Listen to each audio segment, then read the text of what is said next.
ये वाला स्लाइड हमने डिस्कस करा था ना।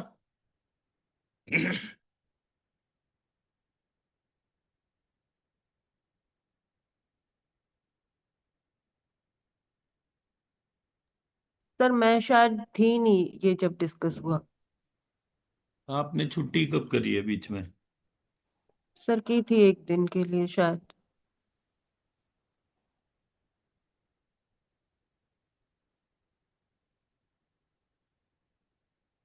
चलिए इसको अभी कर लेते हैं, बट पहले आप अपना क्वेरी और क्या था वो बताइए। अ, सर एक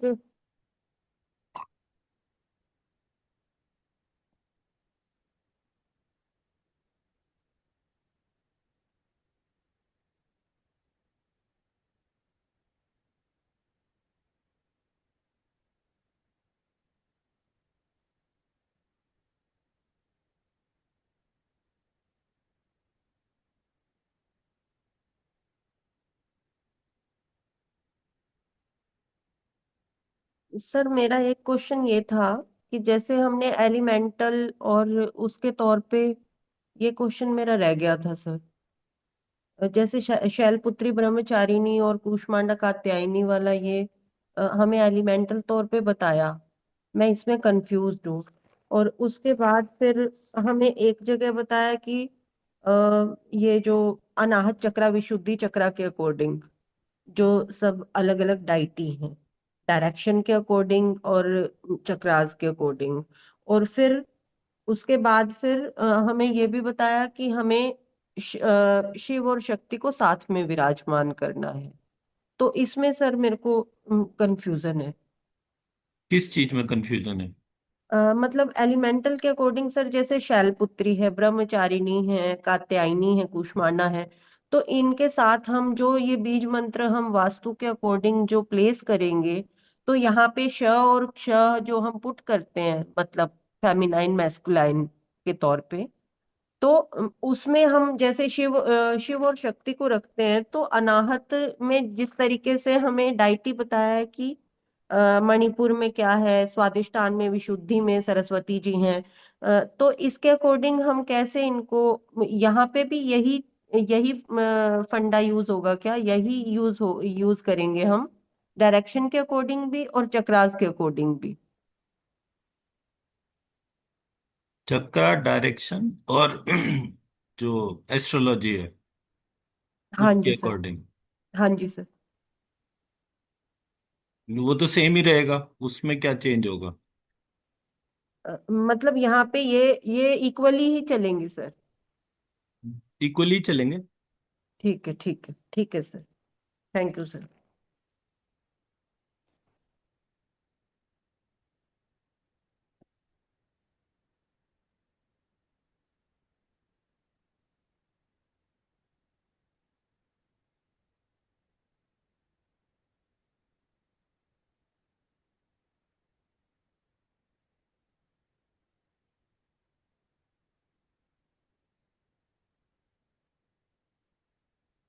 क्या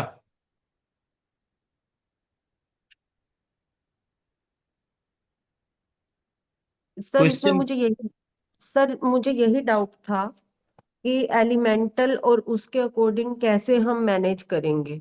हमारा वहां पे अलग अलग डाइटी दी हुई है एलिमेंटल के तौर पे।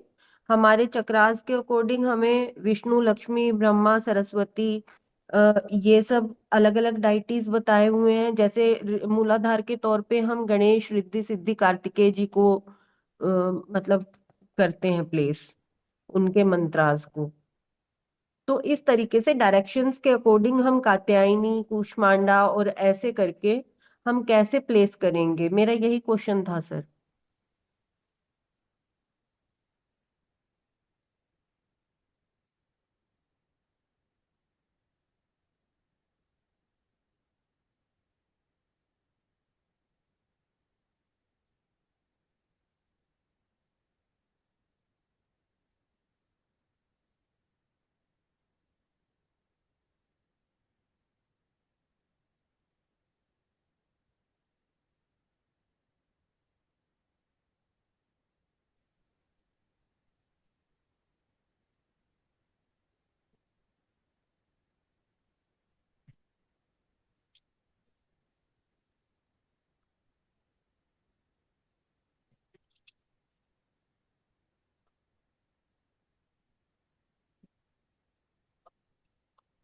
हमने यहाँ पे लिखा शैलपुत्री।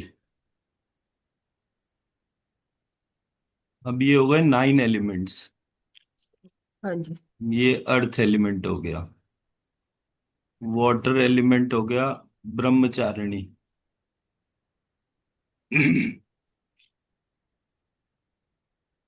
फायर एलिमेंट हो गया कात्यायनी।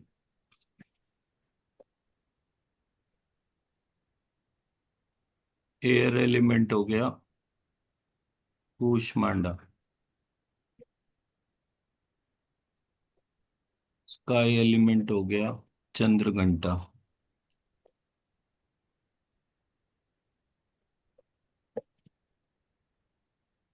डायरेक्शन एलिमेंट हो गया स्कंद माता।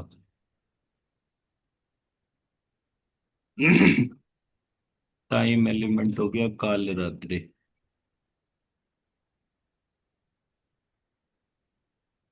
आत्मा एलिमेंट हो गया महागौरी।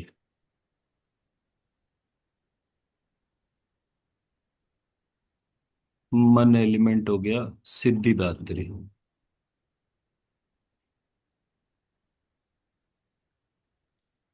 ये हमारे 9 एलिमेंट्स हो गए। अब इन 9 एलिमेंट्स के बाद नवग्रह। तो ये यहाँ पर जुपिटर है। जुपिटर के लिए हमने ले लिया विष्णु लक्ष्मी। फिर ये वाटर एलिमेंट है, ये वीनस हो गया। यहाँ ले लिया शिव शक्ति।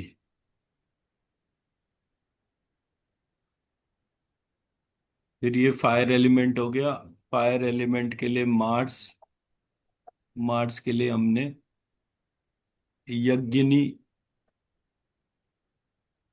या अग्नि को ले लिया। फिर ये एयर एलिमेंट है, ये सैटर्न है। यहाँ पर हमने पंचमुखी प्लवमान या फिर गायत्री महामृत्युंजय।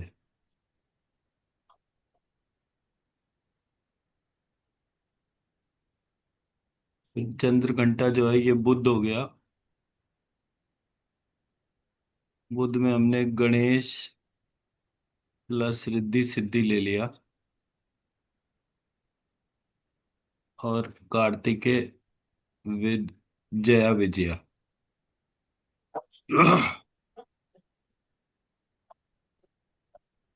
फिर आ गया हमारा कालरात्रि आज्ञा चक्र केतु।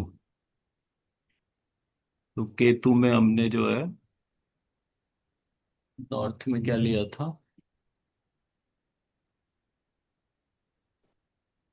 अभी याद आ जाएगा।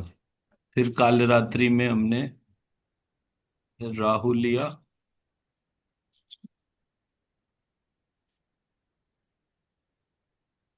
फिर महागौरी में हमने जो है आत्मा के अगेंस्ट जो है वो सन लिया।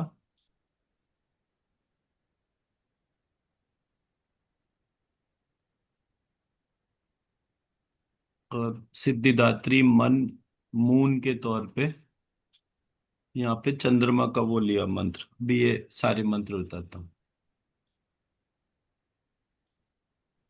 ये न, ये 9 एलिमेंट्स हो गए, नवग्रह हो गया। जी। अब आते हैं इन टर्म्स ऑफ डायरेक्शन। तो डायरेक्शन में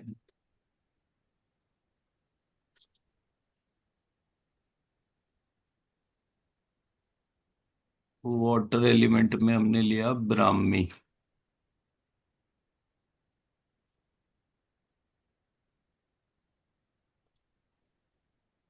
वैष्णवी। माहेश्वरी।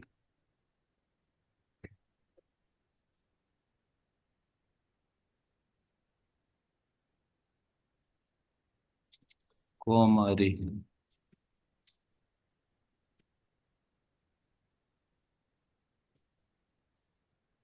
ब्राह्मी माहेश्वरी कौमारी वैष्णवी।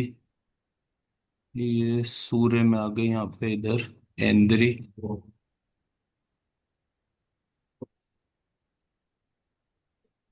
उद्द में आ गई कावेरी।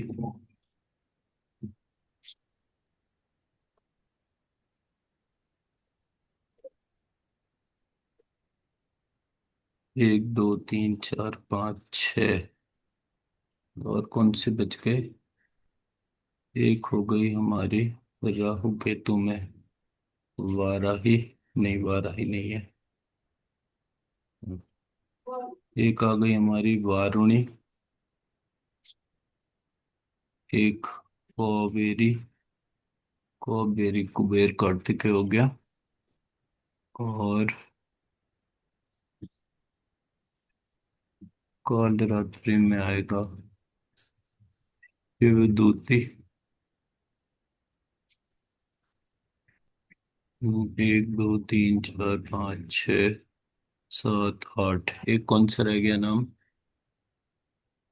ये भी अभी याद आ रहेगा। ये हो गया डायरेक्शन, डायरेक्शन के बाद ये हो गया आपका टाइम।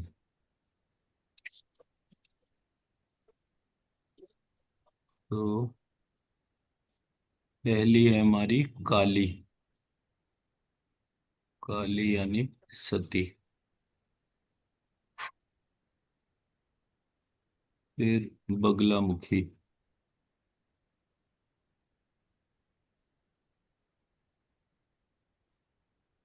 फिर कमला, मातंगी,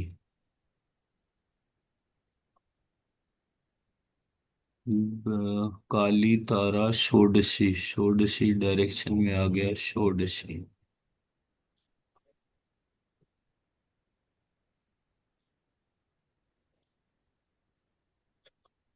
फिर आ गया भैरवी, भैरवी।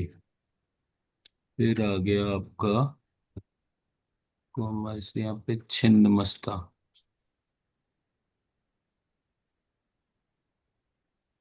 फिर आ गया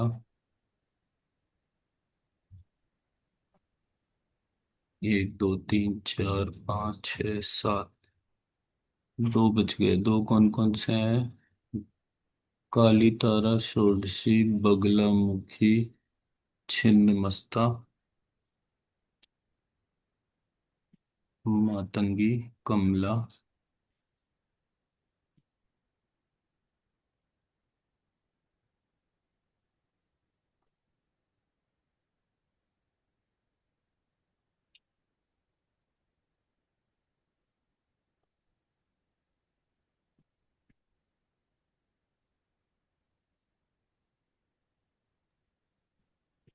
सर काली, षोडशी, वल्गामुक्षी, मातंगी, भैरवी, छिन्नमस्ता, कमला, भुवनेश्वरी, धूमावती।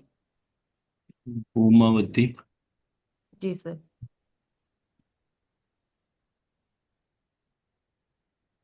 एक धूमावती हो गई, भुवनेश्वरी। और सर ये है ब्राह्मी, माहेश्वरी, वैष्णवी, कौमारी, शिवदूती, वारुणी, कौवेरी और ऐन्द्री, चामुंडा।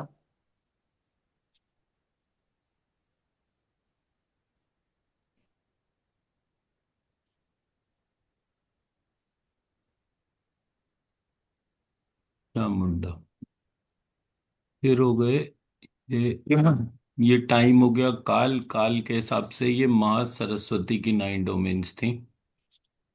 डायरेक्शन हो गया ब्राह्मी, तो ये महा सती की 9 डोमेन्स थी। जी सर।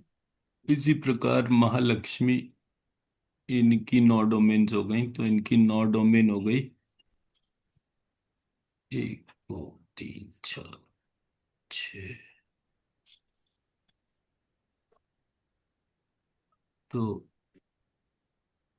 मत्स्य लक्ष्मी, कूर्म लक्ष्मी, जी सर। वाराह लक्ष्मी, मत्स्य कूर्म वाराह नरसिंह, है गरीब धनवंतरी। है कि वामन। धनवंतरी, हाँ जी। वामन, राम, कृष्ण, विक्रम, हाँ जी। लक्ष्मी। जैसे। ये देख, ये सारे हो गए।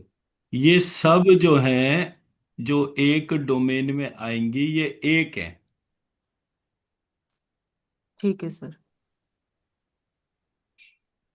ये वेरिएशन जो है, ये वेरिएशन एलिमेंटली हम भले ही लेकर चलें, बट ये सब के सब जो हैं, ये एक, इन सबके नाम एक जगह लिख लीजिए, चाहे इन सबके मंत्र एक जगह लिख लीजिए, बट वो एक पर्टिकुलर चक्रा को, एक पर्टिकुलर एस्ट्रोलॉजी के प्रॉब्लम को, एक पर्टिकुलर वास्तु की प्रॉब्लम को रिजॉल्व करते हैं। ठीक है सर।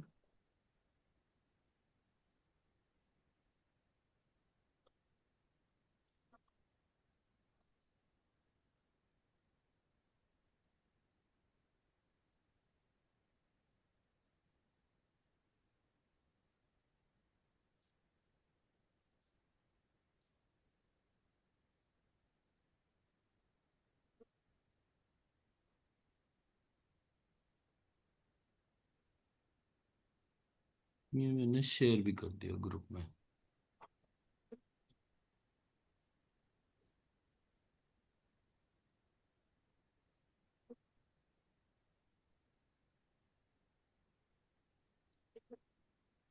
ठीक है जी। हाँ जी सर।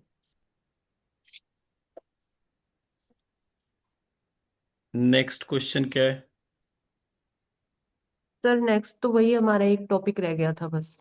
कौन सा? सर इम्यूनिटी, व्याधि क्षमत्व। याददाश्त।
ये आ गया हमारा व्याधि क्षमत्व। व्याधि क्षमत्व में मैंने आपसे क्वेश्चन करा था, व्याधि वर्सेस रोग में क्या फर्क है? हाँ जी सर। क्या फर्क था? व्याधि और रोग में सर, फर्क? व्याधि जो रोग होता है वो तो वात पित्त के कफ के इम्बैलेंस से होता है, और व्याधि जो होता है जो अचानक से दुर्घटना के पियर्स होना मतलब।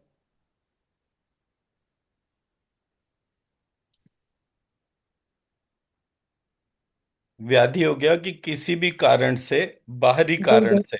अचानक, हाँ जी, ठीक है, दुर्घटनाग्रस्त हो। तो हाँ जी। बाहरी कारण कौन कौन से होते हैं? कोई जिनसे भी कि आघात। शरीर जो है उसका भेदन हो। हाँ जी। अब इसमें कीड़े मकोड़े आ गए, हाँ जी। दंश इसमें आघात। सांप और बिच्छू आ गए, जी। इसमें जानवरों का काटना आ गया,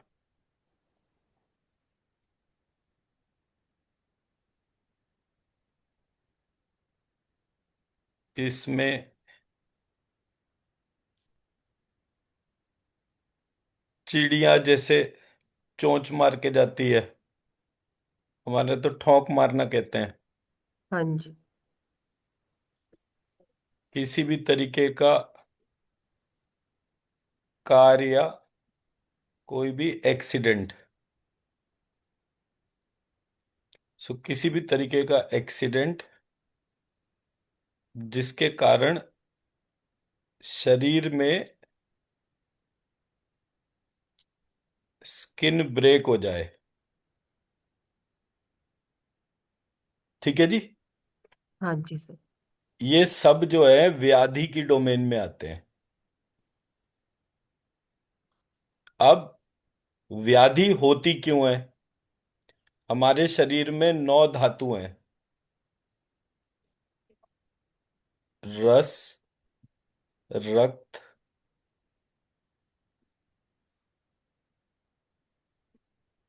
रस, रक्त, मांस, मांस मेद अस्थि मज्जा। मांस, मेद, अस्थि, मज्जा। मांस, मेद, अस्थि, मज्जा, शुक्र। हो गया सर। 1 2 3 4 5 6 7।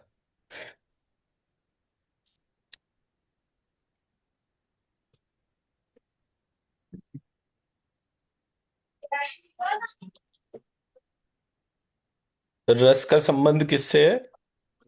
तो ये यहाँ पर जो है हमने लिख लिया, ह, य, व, र, ल, श, श, क्ष, ल और स। 1 2 3 4 5 6 7। स हटा देंगे इसमें से। तो ये श, क्ष और ल, इसका संबंध हो गया शुक्र से। 3 डोमेन का। रक्त का संबंध हो गया यम, फायर एलिमेंट से। मांस का संबंध हो गया वम,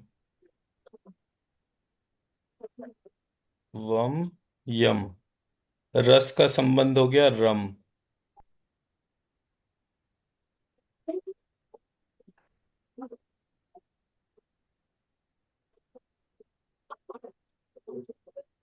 मज्जा का संबंध हो गया शहद वाला श।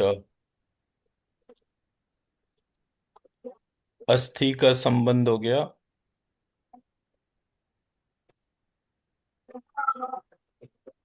ल।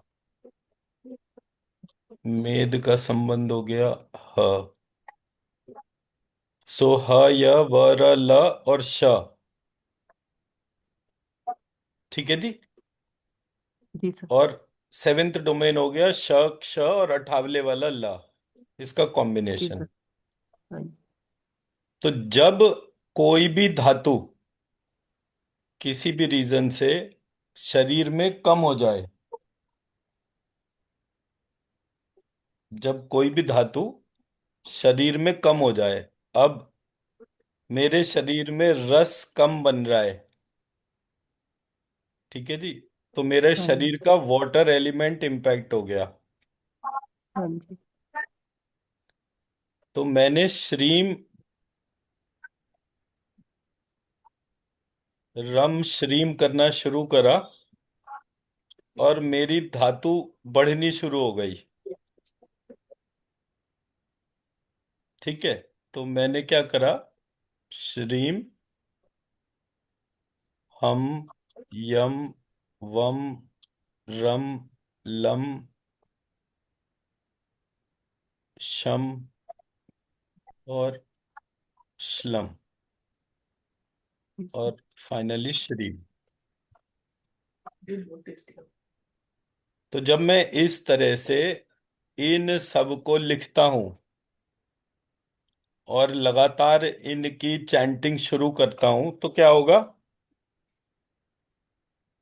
धातु पुष्टि होगी। धातु पुष्टि हो जाएगी। यानी जो मेरे लिए थ्योरी है मंत्र का, उससे मैं धातु पुष्ट कर रहा हूं।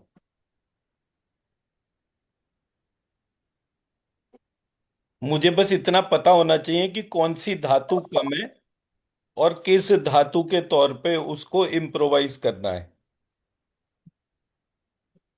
ठीक है। किसी का स्पर्म काउंट वीक है। ठीक है जी। तो स्पर्म काउंट अगर वीक है तो मुझे कौन हाँ। सा अल्फाबेट डालना चाहिए? रस। रम। है? रम। सर सर शुक्र। यार आप पढ़ के बोलो ना मनीष जी। आर आर वाला, रम वाला, रम। स्वादिष्ठान वाला। रम क्यों होगा? जल तत्व वाला है ना। भाई मैंने पूछ क्या रहा हूं, आप जवाब क्या दे रहे हो? मैंने प्रश्न क्या करा?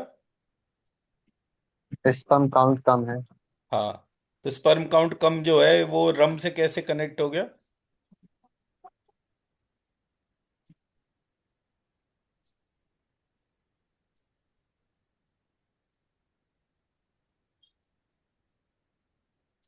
कौन सा हो गया प्रीति मैडम? अ, शलम शुक्र वाला हो गया सर। क्लियर कट लिखा हुआ है ये।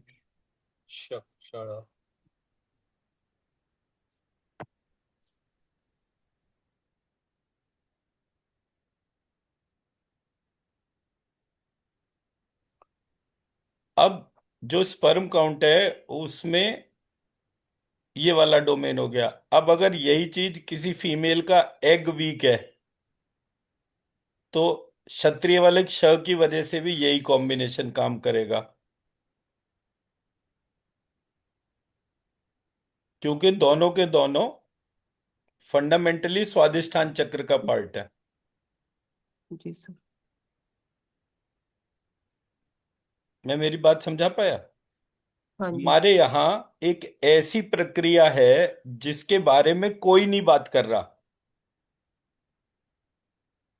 केवल एक अक्षर की चैंटिंग बढ़ाने से, उसको लिखने से, उसकी ऊर्जा उठाकर डालने से आपकी रोग प्रतिरोधक क्षमता, जिसको व्याधि क्षमत्व कहते हैं, वो बढ़ती चली जाती है।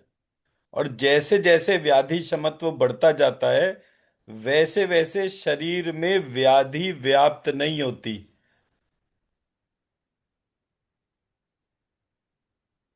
मैं मेरा पॉइंट समझा पाया? हाँ जी सर। एक तो ना मेरी क्लास में बैठने से पहले अपनी अच्छी तरह क्लीनिंग करके फिर बैठिए सब। ये अभी क्या चल रहा है, शनि मंगल एक साथ चल रहा है एक ही राशि में। तो शनि मंगल और सूर्य तीनों एक ही राशि में चल रहे हैं जो एक दूसरे के शत्रु हैं। तो एज अ रिजल्ट हमारा जो थॉट प्रोसेस है उसमें बहुत ऑब्स्ट्रक्शन आ रहे हैं, और ये हटेगा भी 15 तारीख को। 15 तारीख को सूर्य मेष का हो जाएगा, तब ये इस ग्रुप से बाहर आएगा। बट इम्पैक्ट करेक्ट होने में अक्षय तृतीया लगेगी जो कि 19 तारीख को है। तो हम अच्छी तरह से सवाल के जवाब नहीं, और ये मैंने आज ही ग्रुप में शेयर करा है पूरा। पीडीएफ भी शेयर करा है, टेक्स्ट भी शेयर करा है। और करा भी इसलिए, किसी भी जगह कोई भी रोग अगर किसी व्यक्ति को हो रहा है तो उसका फंडामेंटल कारण धातु की कमी है। अब धातु की कमी कैसे है उस पे आ जाते हैं।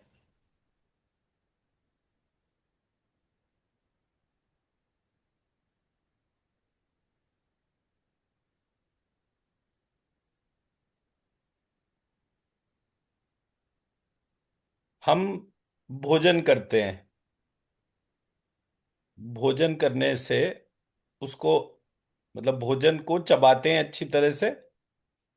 चबाने के बाद में जो है उससे रस बनता है। अब ये कैसे है कि मान लीजिए हमने 1 किलो भोजन करा तो हमारे शरीर में 100 ग्राम रस बना। इस 100 ग्राम रस से 900 ग्राम मल मूत्र बना।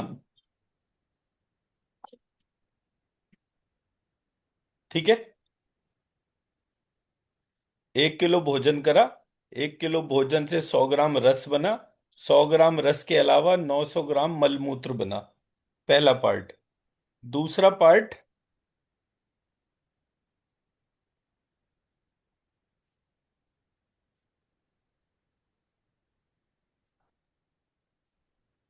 100 ग्राम रस से 10 ग्राम रक्त बना। और 90 ग्राम क्या बना?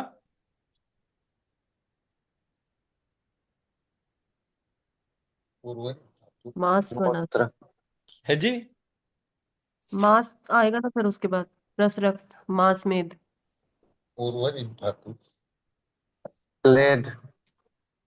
मांस, मेद, अस्थि, मज्जा, शुक्र। नहीं समझा मैं, क्या बोल रहे हैं आप लोग आज? सर उत्तरोत्तर धातु वृद्धि होगी, मतलब 100 ग्राम खाया, रक्त 100 ग्राम रस बना, फिर रक्त गया 10 ग्राम, फिर मांस की उत्पत्ति होगी, उसी से रस से ही सब धातुओं की पुष्टि होगी सर, धीरे धीरे। मैडम ये ऐसा यहाँ है पे क्या ना, सर? यहाँ पर ग्रुप के अंदर मैंने एक तो पीडीएफ लिख रखी है, और उस हाँ जी पीडीएफ के सर। बाद उसका पूरा एक्सप्लेनेशन लिख रखा है। आप लोग क्लास के अलावा नहीं देखते क्या कुछ भी? देखा था सर, कुछ शायद रह गया होगा सर। आई थिंक इसका मूत्र बनेगा।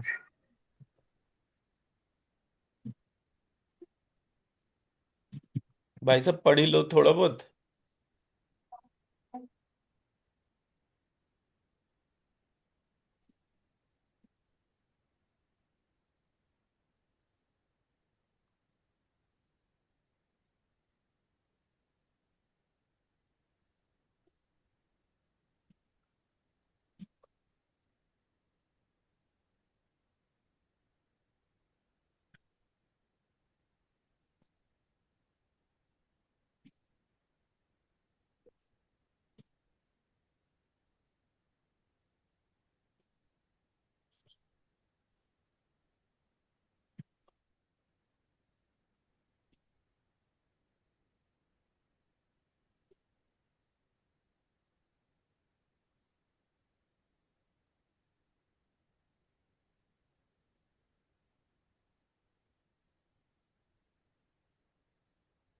क्या लिखा हुआ है यहाँ पे?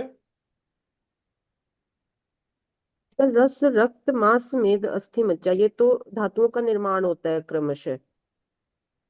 ओके। और सर यही बोला था मैंने। रुक जाइए मैडम, थोड़ा सांस ले लीजिए, फिर मैं।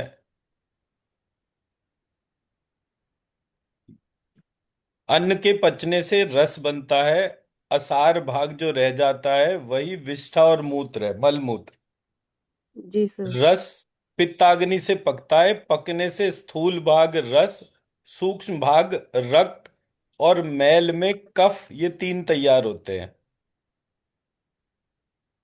हाँ रक्त जी सर। पकता है, पकने पर स्थूल भाग,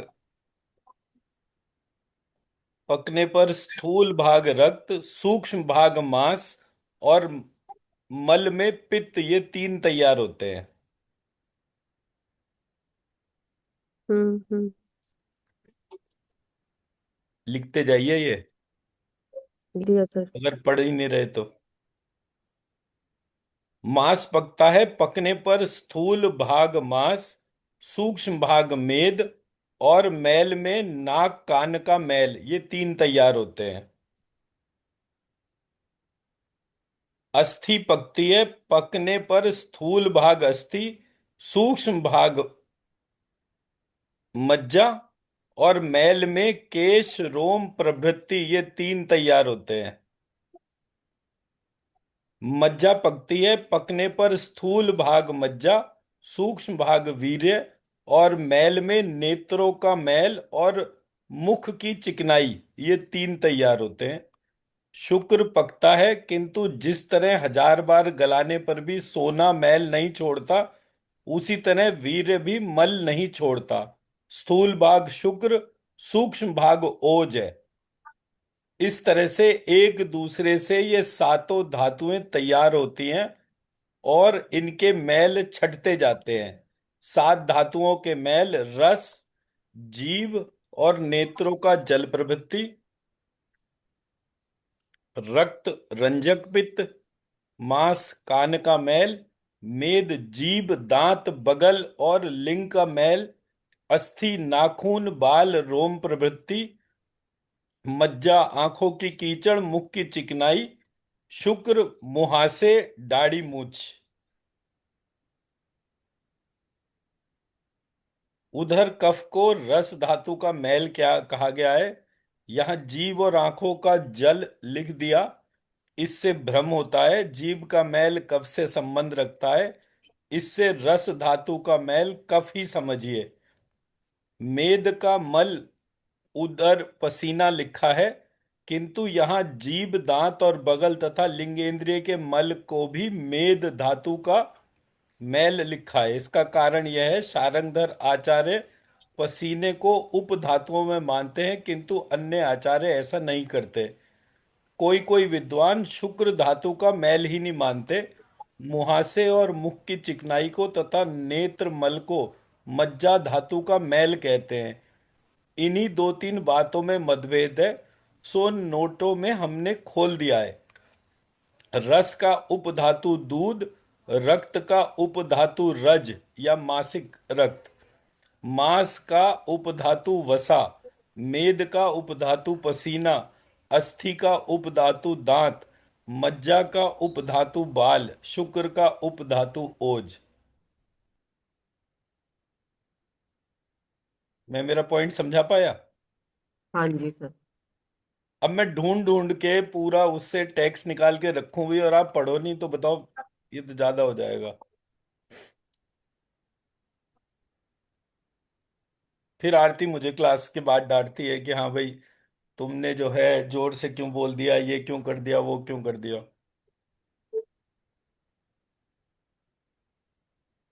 मैंने उसको यही बोला, मैंने कहा मैं कोई पर्सनली थोड़ी कर रहा हूँ, क्लास ले रहा हूँ तो टीचर की तरह ही बोलूंगा, किसी को भी व्यक्तिगत थोड़ी कोई चीज बोल रहा हूँ। पर मैं बोल देता हूँ, ये मत सोचेगा कि नहीं बोलता। अब आपके सामने जो भी सिचुएशन आती है, नॉर्मली एक बीमारी होती है जिसमें कि व्यक्ति को हाथों में बहुत पसीना आता है, उसका मतलब क्या हुआ?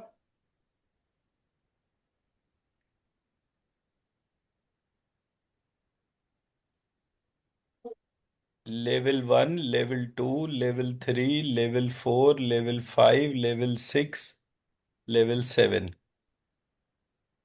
रस से रक्त बना, रक्त से मांस बना, मांस से मेद बना, मेद से अस्थि बना, अस्थि से मज्जा बना, मज्जा से शुक्र बना। ठीक है जी। तो अगर जी। किसी का स्पर्म काउंट नहीं बन रहा, तो प्रॉब्लम कहां पर है? ऊपर के 5 प्रोसेस में।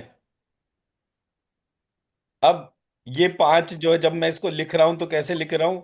हम, यम, वम, रम, लम, शम, सम, श, क्ष, ल। सो ये मैंने एक कर लिया। 2, 3, 4, 5, 6, 7। सम नहीं आता। तो जब हमने किसी की हीलिंग करी तो हमने लिखा, हमको कर दिया हमने लक्ष्य हम, यम को कर दिया लक्ष्यम, लक्ष्यवम, लक्ष्य,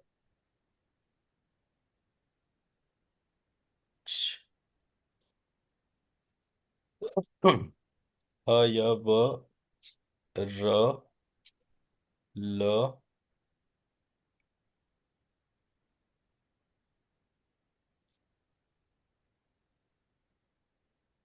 ल, श, क्षम।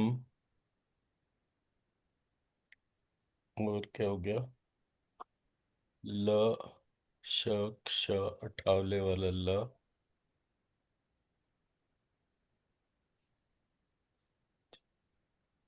कौन सा रह गया? और सिर्फ लम। ये जो 7 हैं, इसमें आपने आगे पीछे श्रीम लगा दिया। जो भी धातु कमजोर है उस धातु का बीज मंत्र जो है वो जोड़ा, और ये जो है ये व्याधि शमत्व की प्रक्रिया शुरू हो गई।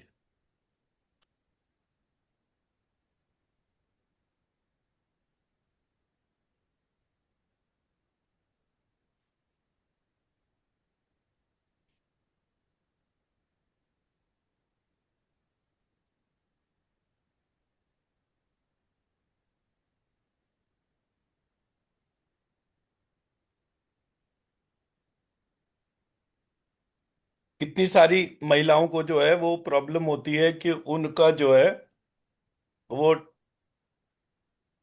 अनटाइमली पीरियड्स हैं, या पोस्ट डिलीवरी मिल्क ही अपने आप में, लैक्टेशन ही एक प्रॉब्लम हो गया। मेल्स में प्रॉब्लम क्या हो रही है? पसीने की प्रॉब्लम हो रही है, ओवर स्वेटिंग हो रही है। जरा सी देर हाथ से हाथ टच हो गया और पसीना ही पसीना हो रहा है। प्रॉब्लम कहां पर आ रही है? नेट इम्पैक्ट वहां सब जगह शुक्र में प्रॉब्लम है, यहाँ ऊपर रक्त में प्रॉब्लम है। मैं मेरा पॉइंट समझा पाया? इसलिए ध्यान रखने वाला पॉइंट है जी कि सर। इस पूरी प्रक्रिया में हमें ये पता हो कि कब किस स्थिति में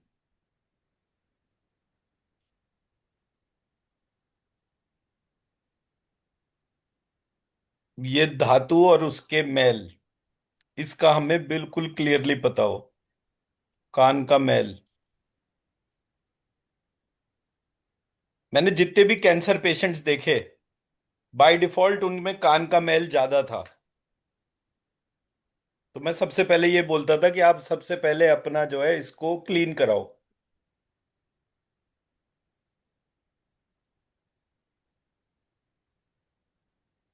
बीमारी फट से पकड़ में आ जाएगी। कितने लोग ऐसे होते हैं जिनके दाढ़ी मूछ के बाल नहीं आ रहे होते? कौन सा धातु कमजोर हो गया? शुक्र।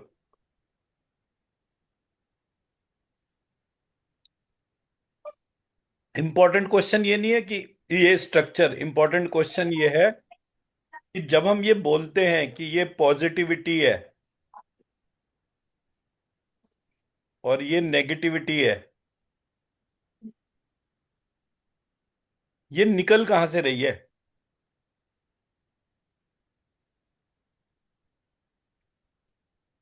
है जी?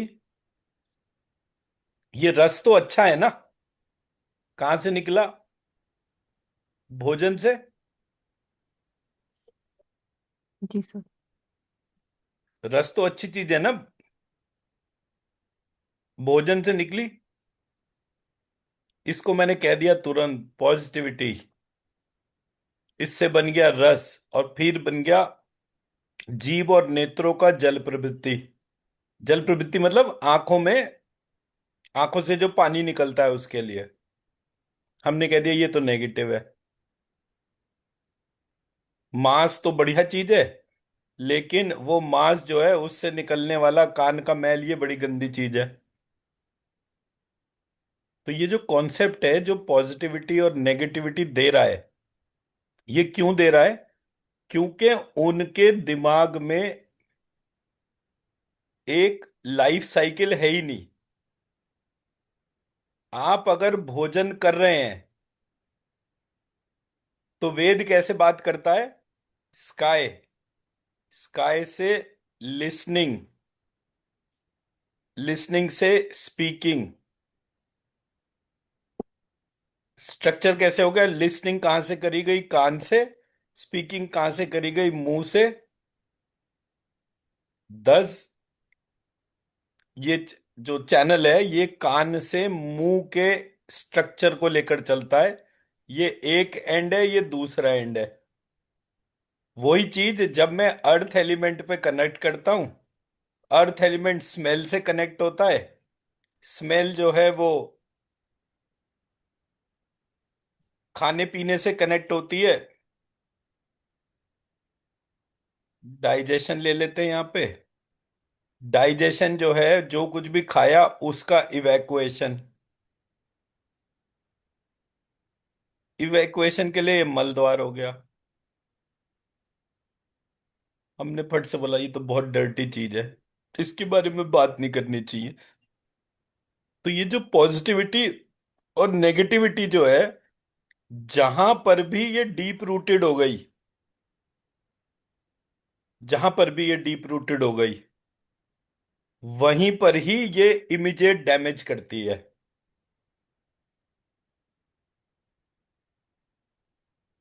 मैं मेरा पॉइंट समझा पाया नहीं? जी सर। हमें क्योंकि एक चिकित्सा के एस्पेक्ट से चीजों के बारे में पता ही नहीं है, इसलिए हम उस पूरे सब्जेक्ट को चिकित्सा के एंगल से देखते ही नहीं है, और उसमें अपना ही कूड़ा कचरा लगाते रहते हैं। कितने सारे चिकित्सक तो ऐसे होते हैं, केवल नाखूनों को देखकर, बाल की डेंसिटी को देखकर, जिस व्यक्ति के बाल, जो हेयर लाइन है, मतलब माथे के ऊपर जो बाल है, वो कितनी हैवी हेयर लाइन है, कितनी हैवी हेयर लाइन है, उस हेयर लाइन से ये बोल देते हैं कि ये व्यक्ति जो है फिजिकली कितना फिट होगा। किसी के नाखून और नाखून का ग्लो, नाखून कितना वेल शेप्ड है, उसको देखकर ही बता देते हैं कि ये कितना हेल्दी होगा। जो टिपिकली कैंसर पेशेंट्स होते हैं, उनके आप नाखून देखिए, वो रिजिड नाखून होने शुरू हो जाते हैं, उसमें लेयर्स बन जाती हैं, उसकी हार्डनिंग अलग तरह से होती है। उनके नाखून काटने में नेल कटर को भी बड़ा जोर पड़ता है। वहीं दूसरी तरफ ऐसे लोगों के नाखून होते हैं कि वो बिल्कुल एक हाथ से ही उतार देते हैं अपने, जरा सा नखून से नखून करा और उनका नखून ही, उसका उतना पार्ट अपने आप उतर जाता है। तो ये सारे एस्पेक्ट जो है इस वजह से है, क्योंकि हमें धातु और धातु मल पता ही नहीं है।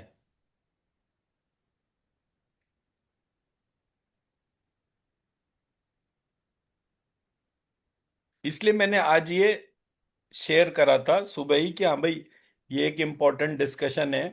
किसी ने नहीं पूछा तो भी जो है हम उसको कर लें, बट ये डाल ग्रुप में ही दिया था शुरू से ही। ठीक है जी, नेक्स्ट। मूल, अब क्योंकि हमारा लेवल 1 2 3 खत्म हो रहा है, तो मूल पार्ट पे आते हैं। मूल पार्ट क्या है? शरीर जो है वो धातु से चलता है, धातु से ही, उसकी कमी से ही व्याधि और रोग होते हैं।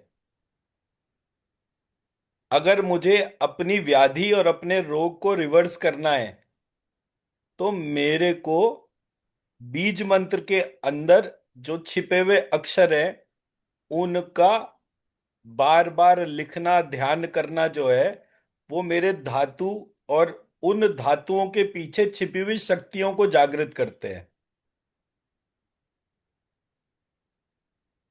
ठीक है जी।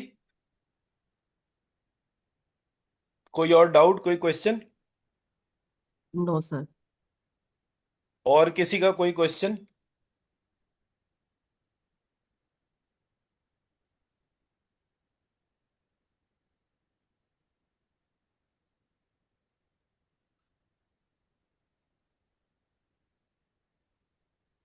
हाँ जी, और किसी का कोई क्वेश्चन?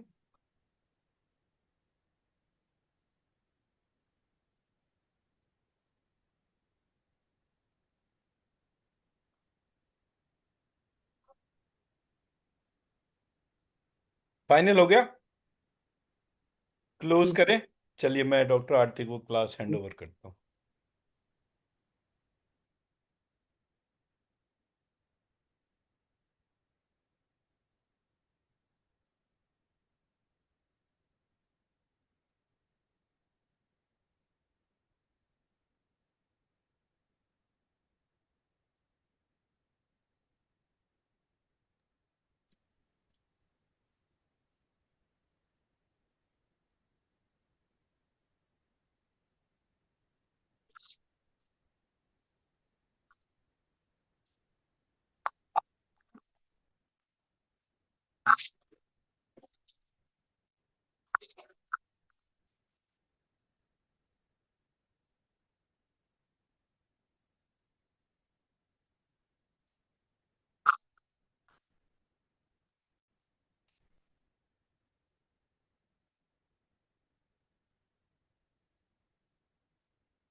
सभी को नमस्कार।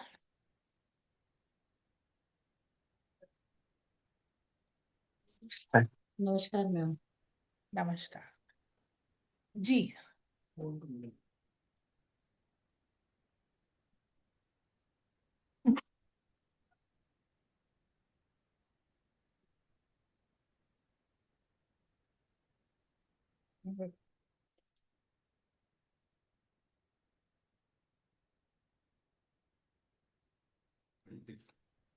जी, हीलिंग रिक्वेस्ट। इनको बता दोगे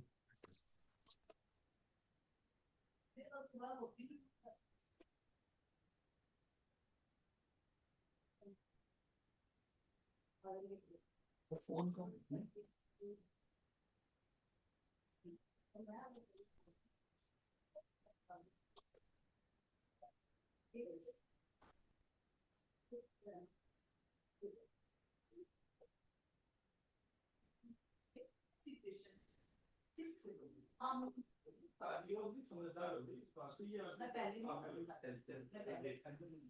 क्यों तुम्हारी भी मेरी वजह से ही शादी है ना, तो तुम्हें अच्छा भी रहना बेटा। हाँ ये नहीं है जिसने क्रेडिट दिया और सब कुछ आंटी आंटी कहेंगे पहले तो इसका सारी फोड़ थी उसके चक्कर में मेरा घर खराब हो गया है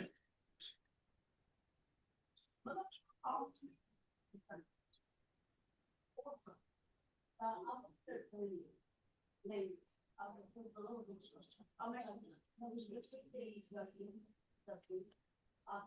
चलो नो डाउट जब मैं जाती हूँ बड़ा सिलाई अगर आपको करना है कि कहाँ रहती वो तो किस कंपनी रहती उसके अपनी कंपनी ऑनर कंपनी वो सीईओ है तो उसको क्या बोलता है वो तो लड़का अपना वो भी उनकी अच्छी पोस्ट है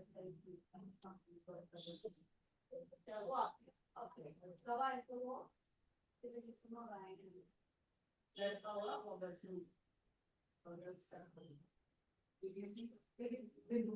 बैंगलोर के ना बेटा वही हुआ बैंगलोर फिर ये पहले उसकी मदद की लड़की वो ऑलरेडी गई फिर बिंदु के फिर जैसे बेटा हुआ फिर ये लोग रस्में वगैरह करती थी फिर ये नवंबर नवंबर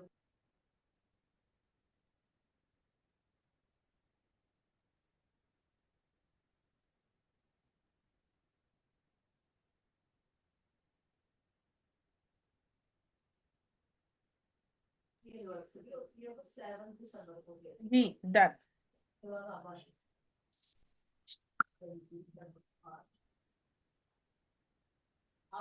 क्या ऑब्जर्वेशन मनीष सर? बहुत अच्छा लग रहा है। बॉडी हल्की एकदम, जैसे मेरे में कोई वेट नहीं होगा। गोल्डन स्नैक फिर दिखे। जी और अभी एक चीज हो रही मेरे साथ कि आपसे हीलिंग लिया, अभी तो ले लिया, जो फीलिंग्स आया, जो महसूस हुआ, उसके एक आध घंटे बाद, एक दो घंटे बाद, दिन में कभी भी सर पे कूलनेस ऑटोमेटिक चढ़ जाती है। वैसा लग रहा है कि हीलिंग मिल गई। गुड, एब्जॉर्ब करें। थैंक यू जी। लक्ष्मी मैम। पूरे बॉडी में वाइब्रेशन थे और गोल्डन लाइट दिख रहा था, पूरे बॉडी में आ रहा है। एब्जॉर्ब करें। थैंक यू जी। प्रीति मैम। बहुत अच्छा लग रहा है मैम। एब्जॉर्ब करें। Thank you ma'am. Thank you ma'am, thank you. जी गौरी मैम। जो मेरा मेरा कुछ और सा अब जहाँ मैं गई मैं अकेली एक ही मैरिज हो गई, छोटी वाली भी आना है। अब वहाँ A to Z कर रही। अगर मैं भी अगर चाहती मेरी अपनी मर्जी से हुई है, मैं भी बड़ी कमांड करती वहाँ जाकर। जी मैम, क्या ऑब्जर्वेशन?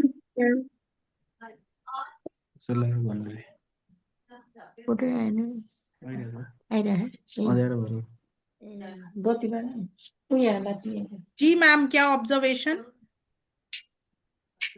ठीक है, अच्छा लग रहा है। गुड, एब्जॉर्ब करें। थैंक बहुत यू दिन से आपका देख रही हूँ, मंत्र भी लिख रही हूँ। जी एब्जॉर्ब करें मैम, थैंक यू।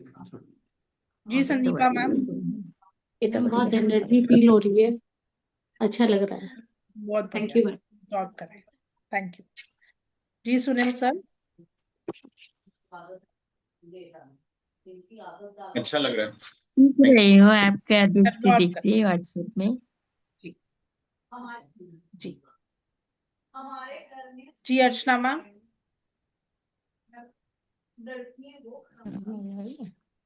मैम अच्छा फील हो रहा है, thank you. Thank you, absorb करें। जी Princy ma'am, are you there? Yes ma'am. जी क्या ऑब्जर्वेशन? मैम लाइट फील हो रहा है। गुड गुड, एब्जॉर्ब करें, thank you ma'am. Thank you, thank you so very much, नमस्कार।